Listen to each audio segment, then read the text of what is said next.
Hello students, this is your EVS teacher Shikha. EVS 4th के chapter 12th में हमने पढ़ा डिस्पोजल ऑफ द वेस्ट के बारे में, जिसमें हमारे मेन टॉपिक से कि हम गार्बेज को कैसे कम प्रोड्यूस कर सकते हैं, हमारे 3 R's कौन से होते हैं और गार्बेज को हम सेफली डिस्पोज कहाँ और कैसे कर सकते हैं। आज की इस वीडियो में हम पढ़ने वाले हैं EVS 4 का चैप्टर नंबर 13, जिसका नाम है शेल्टर फॉर एनिमल्स। तो जैसे कि चैप्टर के नाम से ही पता चल रहा है, इस चैप्टर में पढ़ने वाले हैं एनिमल्स और उनके हैबिटेट के बारे में, जिसमें हम सारे एनिमल्स कवर करेंगे, means land animal, water animal and polar animals. तो चलिए अपना आज का चैप्टर स्टार्ट करते हैं। So this is our today's chapter, chapter number 13, and the name of the chapter is shelter for animals. If we have a look around our surroundings, we will notice that animals are present everywhere. We can see them on land, in water, in the sky, on trees, etc. Animals are found in all kinds of climatic conditions: snow-covered polar regions, hot dry deserts, and places with moderate climates. The natural homes of the animals are called their habitats. Forests, deserts, rivers, etc. are some of them. So जब भी हम अपनी surrounding पे अपने आसपास नजर डालते हैं, हम बहुत सारे एनिमल्स को देखते हैं। एनिमल्स हर जगह प्रेजेंट होते हैं, ये लैंड पे भी होते हैं, वाटर में भी होते हैं, स्काई में भी होते हैं और ट्रीज पे भी होते हैं। कुछ एनिमल्स तो बहुत ज्यादा एक्सट्रीम क्लाइमेटिक कंडीशंस में भी रहते हैं, जैसे वो पोलर रीजन्स में रहते हैं या फिर हॉट ड्राई डेजर्ट्स में रहते हैं। सो ये जो एनिमल्स हैं, ये जब अपने नेचुरल होम में रहते हैं, तो इन नेचुरल होम्स को इन एनिमल्स का हैबिटेट कहा जाता है, यानी कि आश्रय स्थल, घर कहा जाता है। और ये हैबिटेट कौन कौन से हो सकते हैं? ये हैबिटेट होते हैं आपकी फॉरेस्ट, डेजर्ट, रिवर, ये सब इनके हैबिटेट है, मतलब जो इनको नेचुरली मिले हैं। एनिमल्स घर नहीं बनाते, सबको पता है, तो नेचर ने जो इनको प्रोवाइड किया है हैबिटेट, जिसको वो अपने घर मान के यूज करते हैं, उसको बोलते हैं हैबिटेट। और ये होते हैं फॉरेस्ट, डेजर्ट और रिवर्स। ये कुछ एग्जाम्पल्स हैं, बाकी भी होते हैं। Every animal can not live in the same habitat. The living conditions vary in different habitats. Animals develop some features which help them to survive in their habitats. This is called adaptation. Birds have wings to fly. Ducks have webbed feet for swimming. Giraffes have long necks to eat leaves of the tall plants. These are some examples of the adaptation. अब सारे animals एक ही type के habitat में नहीं रह सकते। Like monkey कहाँ रहता है? ट्री पे रहता है, लेकिन मंकी वाटर में तो नहीं रह सकता ना। ऐसी जो क्रोकोडाइल है वो वाटर में रहता है, क्या वो ट्री पे रह सकता है? या क्या वो केव में रह सकता है? वो नहीं रह सकता। सो एनिमल्स क्या करते हैं, अपने हैबिटेट के अकॉर्डिंग खुद को अडेप्ट कर लेते हैं, मतलब वो अडेप्ट हो जाते हैं। सो इसी को जब वो अपने हैबिटेट में रह के जिंदा रहते हैं, उसी को बोलते हैं अडेप्टेशन, मतलब अडेप्ट हो जाना, अनुकूल हो जाना। जैसे बर्ड्स के पास विंग्स होते हैं फ्लाई करने के लिए, डक्स के पास वेब्ड फीट होते हैं किस लिए? स्विमिंग करने के लिए, और जिराफ के पास लॉन्ग नेक होती है जिससे वो टॉल ट्रीज की जो लीव्स है वो खा सके। सो ये कुछ एग्जाम्पल्स हैं अडेप्टेशन के, जिसमें एनिमल्स जो भी उनको मिलता है, जो भी शेप और साइज उनको मिलता है, उसी को वो यूज करके खुद को जिंदा रख लेते हैं। Like humans, animals also need shelter to protect themselves from adverse climatic conditions and predators. Let us learn about some animal habitats. अब जैसे ह्यूमंस हैं, ऐसे ही एनिमल्स को भी शेल्टर की नीड रहती है। अब ह्यूमन को शेल्टर की नीड क्यों रहती है? क्योंकि जिससे वो थीव से, रॉबर से खुद को प्रोटेक्ट कर सके और जो एक्सट्रीम क्लाइमेटिक कंडीशन से उनको प्रोटेक्ट कर सके। सेम इसी तरह एनिमल्स को भी शेल्टर की नीड रहती है, जिससे वो भी रेन वाटर या स्टॉर्म से खुद को प्रोटेक्ट कर सके, या फिर जो शिकारी होते हैं उनसे अपनी रक्षा कर सके। सो आगे इन टॉपिक्स में हम जानेंगे एनिमल के डिफरेंट हैबिटेट के बारे में, कि एनिमल्स जो है वो कहाँ कहाँ रहते हैं।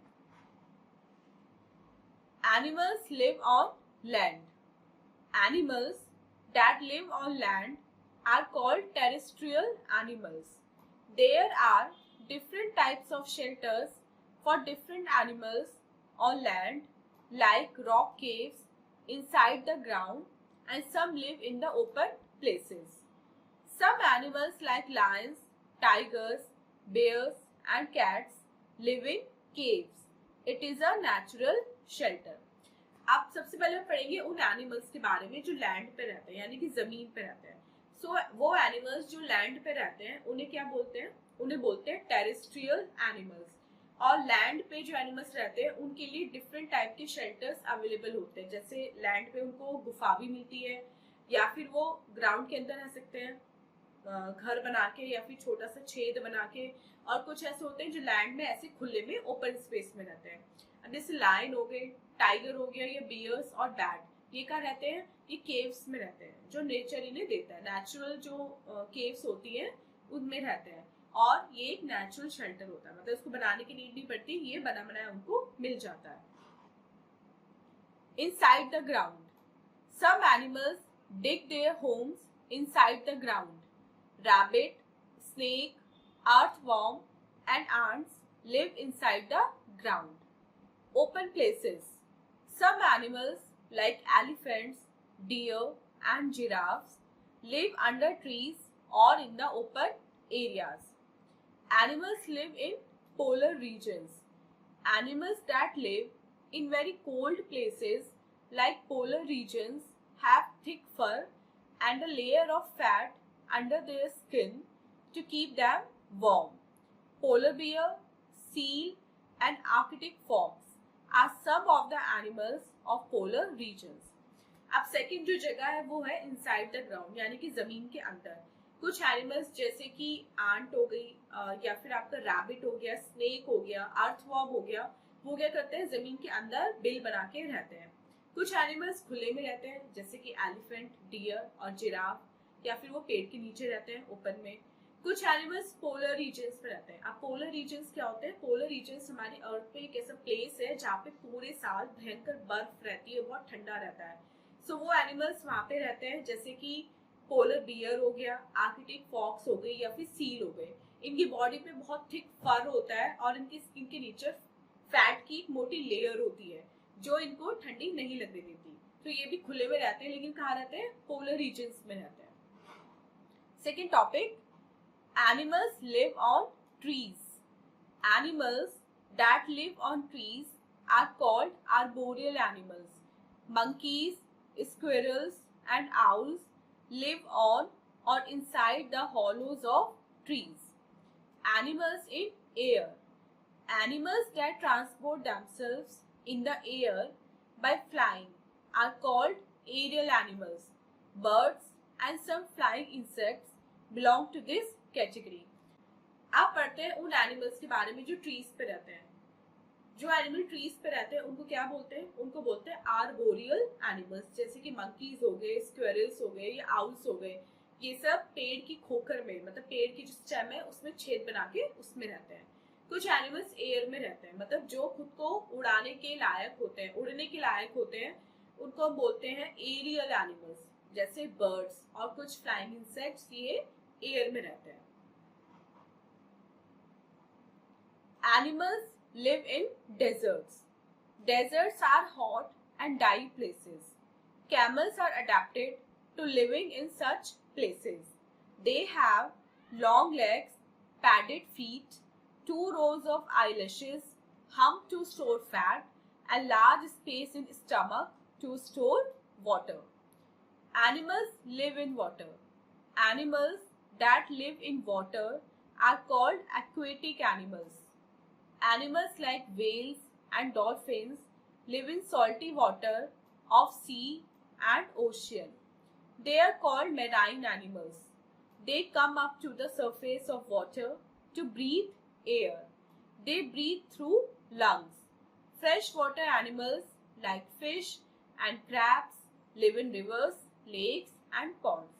अब कुछ एनिमल्स हमारे कहाँ रहते हैं? डेजर्ट में रहते हैं. अब डेजर्ट क्या होता है? डेजर्ट होते हैं रेगिस्तान. हिंदी में इसको हम रेगिस्तान बोलते हैं. ये बहुत हॉट और ड्राई प्लेसेस होते हैं. यहाँ पे पानी कभी कभी बहुत मीलों तक, बहुत दूर तक पानी नहीं मिलता. तो ऐसे में जो अडेप्टेशन किसकी बेस्ट होती है? ऐसे में कैमल की अडेप्टेशन सबसे बेस्ट होती है, क्योंकि उसके लंबे पैर होते हैं, पैडेड फीट होते हैं, 2 रो होती है आईलैशेस, जैसे हमारी आईज में तो 1 रो होती है, इनकी में 2 रोज होती है, जिससे सैंड है वो उनकी आंखों में नहीं जा पाता। और इनका बहुत बड़ा हम्प होता है जिसमें फैट स्टोर कर लेते हैं, इसलिए बहुत दिनों तक बिना खाए बिना पिए डेजर्ट में रह सकते हैं। और इनके स्टमक में बहुत ज्यादा स्पेस होता है जिसमें ये वाटर स्टोर कर लेते हैं। कुछ एनिमल्स कहाँ रहते हैं, वाटर में रहते हैं, और उन एनिमल्स को क्या बोलते हैं, उनको बोलते हैं एक्वेटिक एनिमल्स। जैसे वेल्स हो गई, डॉल्फिन हो गई, वो कहाँ मिलती है, वो सी और ओशन में मिलती है। अब ये क्या करती है, बार बार पानी के ऊपर आती है सांस लेने के लिए, और ये किसके थ्रू सांस लेती है, ये सांस लेती है लंग्स के थ्रू। और कुछ एनिमल्स फ्रेश वाटर में रहते हैं, लाइक वेल्स और डॉल्फिन तो सी और ओशन में रहती है, लेकिन सी और ओशन का पानी कैसा होता है, सॉल्टी होता है। अब कुछ एनिमल्स ऐसे होते हैं जो सॉल्ट वाटर में नहीं रह सकते, वो कहाँ रहते हैं, वो रहते हैं फ्रेश वाटर में, लाइक फिश और क्रैब्स। ये रहते हैं रिवर्स में, लेक्स में एंड पॉन्ड्स में, जिनका वाटर कैसा होता है, फ्रेश होता है। और जो सी और ओशंस होते हैं उनका वाटर कैसा होता है, उनका वाटर होता है salty. Animals live on both land and in water. Animals that live on land and in water both are called amphibians. Frogs, toads, and salamanders are some of the amphibians. कुछ animals कहाँ रहते हैं, वो land पे भी रहते हैं और वाटर में भी रहते हैं। और ऐसे एनिमल्स को क्या बोलते हैं, जो लैंड और वाटर दोनों पे रह सकते हैं, इनको बोलते हैं एम्फीबियंस। अब ये एम्फीबियंस कौन कौन से हैं, फ्रॉग, टोड एंड सैलमेंडर्स, ये सब एम्फीबियंस के एग्जाम्पल हैं। नेक्स्ट देखते हैं अपना टेक अ ब्रेक एक्टिविटी, और देखते हैं इस टेक अ ब्रेक एक्टिविटी में हमें क्या करना है। Right the names of shelters of the following animals. नीचे कुछ एनिमल्स के आपको नाम दिए हैं, अब आपको क्या करना है, इनके शेल्टर्स के नाम यहाँ पे लिखने हैं। Next is a tune up activity. देखते हैं ट्यून अप सेक्शन में हमें क्या करना है। A spider builds its web to trap insects to eat. Collect more information about it from internet and share it in the class. जो spider होते हैं यानी कि मकड़ी, वो क्या करती है, वो किसी भी इंसेक्ट को फंसाने के लिए एक जाला बुनती है, इसको वेब बोलते हैं। अब आपको क्या करना है, आपको इस वेब के बारे में, जो स्पाइडर इंसेक्ट को ट्रैप करने के लिए बनाती है, उसके बारे में इंटरनेट से और ज्यादा इंफॉर्मेशन कलेक्ट करनी है और अपनी क्लास में उस इंफॉर्मेशन को शेयर करना है। Next topic is nests of birds. Birds build nests to lay eggs. They hatch their eggs and then the young ones come out of them. This is called incubation. Birds build nests on trees, on the ground, in buildings, with twigs, dry leaves, cotton, thread, mud, stones, grass and feathers. They are soft and warm. Different birds build different types of nests. Let us read about them. The weaver bird builds its nest with dry grass and twigs. The nest hangs upside down from the trees. The entrance is from the lower side. This nest is big, strong, soft, and it is difficult to steal eggs from it. The tailor bird uses broad leaves to build its nest. The leaves are stitched together with its needle-like beak with silk thread, wool or vegetable fiber. Woodpecker hammers the tree trunks with their beaks to make holes in them. They build a cozy nest with wood chips. अब हम पढ़ते हैं birds के बारे में जो nest में रहती है। बर्ड्स नेस्ट क्यों बनाती है? बर्ड्स नेस्ट बनाती है जिससे वो उसमें अपने एग्स दे सके, फिर वो एग्स को हैच करती है और कुछ दिनों बाद उसमें से यंग वंस निकलते हैं, और इस प्रोसेस को क्या बोलते हैं, एग्स देने को, उसको हैच करने को, इसको बोलते हैं इंक्यूबेशन। सो बर्ड्स नेस्ट कहाँ पे बनाती है, ट्रीज पे बनाती है, ग्राउंड पे बनाती है, बिल्डिंग्स पे बनाती है। और वो क्या मटेरियल यूज करती है, वो यूज करती है ट्विग्स को, dry leaves, cotton, thread, mud, stones, grass and feathers, मतलब जो भी उन्हें आसपास मिल जाता है उसको यूज करके वो अपना नेस्ट बना लेती है। नेस्ट कैसे होते हैं, सॉफ्ट और वार्म होते हैं। अब डिफरेंट जो बर्ड्स हैं वो डिफरेंट टाइप का नेस्ट बनाती है, मतलब ऐसे नहीं कि कोई बर्ड है तो वो एक ही टाइप का नेस्ट बनाएगी, अलग अलग बर्ड डिफरेंट टाइप के नेस्ट बनाती है। जैसे जो वीवर बर्ड होती है, जिसके नाम से पता चल रहा है, वीवर मतलब जो बुनता है, वो बुन के नेस्ट बनाती है, मतलब ड्राई ग्रास और ट्विग्स को वापस में बुनती है और उसका जो नेस्ट है वो पेड़ पे उल्टा लटका रहता है। उसमें जो एंट्रेंस होती है कहाँ से घुसते हैं, नीचे से घुसते हैं। और ऐसे इस ट्री में, मतलब ये जो ट्री पे जो नेस्ट होता है वीवर बर्ड का, इसमें से एग्स को चुराना बहुत मुश्किल काम होता है। लेकिन ये अपना जो नेस्ट है वो ऐसे वीव करती है, ऐसे बुनती है कि वो बहुत बड़ा होता है, अंदर से स्ट्रॉन्ग होता है और सॉफ्ट होता है। Next is tailor bird. Tailor bird क्या करती है, वो चौड़ी चौड़ी लीव्स लेती है, ब्रॉड लीव्स लेती है अपने नेस्ट को बनाने के लिए। उन लीव्स को वो आपस में सिलती है अपने निडल लाइक बीक से, मतलब उसकी जो बीक होती है वो बिल्कुल सुई की शेप की होती है, तो उससे वो उन चौड़े चौड़े जो लीव्स होते हैं उनको आपस में सिलती है। और सिलने के लिए क्या यूज करती है, सिल्क थ्रेड का यूज करती है, वूल का यूज करती है, या फिर वेजिटेबल फाइबर का यूज करती है। नेक्स्ट बर्ड है वुड पैकर। वुड पैकर क्या करती है, उसकी जो बीक होती है बड़ी स्ट्रॉन्ग और शार्प होती है, तो वो क्या करती है, ट्री का जो ट्रंक होता है उसमें बार बार अपनी चोंच मारती है, अपनी बीक को मारती है और धीरे धीरे उसमें एक होल बना लेती है, एक बहुत सॉफ्ट और कंफी सा प्लेस बना लेती है अपने लिए रहने के लिए। Eagles build large platform like nest high on tree top. They are called eyries. They use the same nest for several years. Sparrows and crows build cup-shaped nests. This prevents the eggs from falling off. Partridges dig holes among tall grasses on the ground. The nests are lined with shells, feathers, and stone. They are shallow nests. Penguins live in colonies. There can be thousands of them on the same piece of land. अब eagle कैसे अपना nest बनाते हैं, eagle बहुत ऊंचे ऊंचे पेड़ों पे बहुत चौड़ा सा नेस्ट बनाते हैं, और उनके नेस्ट का क्या नाम होता है, उनके नेस्ट का नाम होता है आयरीज, और वो एक ही नेस्ट को बहुत सालों तक यूज करते हैं। लाइक बाकी जो बर्ड्स होते हैं वो एक बार नेस्ट में एग्स देती हैं, जब बच्चे बड़े हो जाते हैं, उड़ने लगते हैं, तो फिर वो जो बर्ड होती है वो उस नेस्ट को छोड़ के चली जाती है, दोबारा उस नेस्ट को वो नहीं यूज करती। लेकिन ईगल होता है एक ही नेस्ट को बार बार कितनी सालों तक वो एक ही नेस्ट को रिपीट करता रहता है। Next is sparrows and crows. ये क्या करती है, कप शेप का नेस्ट बनाती है, और जिससे क्या होता है जो एग्स होते हैं वो गिरते नहीं है, क्योंकि कप शेप है तो वो बीचों बीच रहते हैं। पार्ट्रिज जो बर्ड होती है वो ग्राउंड में जो लंबी लंबी घास होती है उसके बीच में खोद खोद के अपना नेस्ट बनाती है। इसमें वो शेल्स लगाती है, फेदर्स और स्टोन से इसको सजाती है, और ये बहुत शैलो होते हैं, मतलब ज्यादा डीप नहीं होते। पेंगुइन्स कहाँ रहती है, पेंगुइन्स कॉलोनीज में रहती है, मतलब ग्रुप में रहती है, तो एक ही ग्रुप में थाउजेंड्स ऑफ पेंगुइन्स होती हैं, और ये इनका हैबिटेट होता है। Koel is a very lazy bird. It does not build its own nest but lays eggs in the crow's nest. The eggs are taken care of by the crow. Man-made shelters. Our pets and farm animals do not make their own homes. Their shelters are built by humans. Can you name two each? Pet animals and farm animals. Next bird is quail. कोयल सबसे lazy bird है, वो कभी भी अपने लिए nest नहीं बनाती, वो हमेशा क्या करती है, अपना जो नेस्ट है उसको क्रो का नेस्ट समझती है, मतलब जो वो उसके एग होते हैं उनको हमेशा क्रो के नेस्ट में देती है, और उसके जो एग्स है उनकी देखभाल भी हमेशा क्रो ही करता है। Next topic is man made shelters. जो हमारे पेट और फार्म एनिमल्स होते हैं उनके लिए हम लोग शेल्टर बना के देते हैं। अब आपको क्या करना है, आपको दो ऐसे नाम बताने हैं जो हम पेट एनिमल्स को प्रोवाइड कराते हैं एज अ शेल्टर, एंड दो शेल्टर के नाम बताने जो हम फार्म एनिमल्स को प्रोवाइड कराते हैं। सो students, this was your chapters explanation. I hope आपको चैप्टर की एक्सप्लेनेशन अच्छे से समझ में आ गई है। अब चलते हैं अपने एक्सरसाइज पार्ट की तरफ और देखते हैं एक्सरसाइज में हमें क्या करना है। सो देखते हैं एक्सरसाइज पार्ट में हमें क्या करना है। Give one word for the following. इनके लिए आपको एक वर्ड बताना है, like natural Holmes of animals. Animals के नेचुरल होम को हम क्या बोलते हैं, हम बोलते हैं उसका habitat. Second, development of features for survival in a place. This is called adaptation.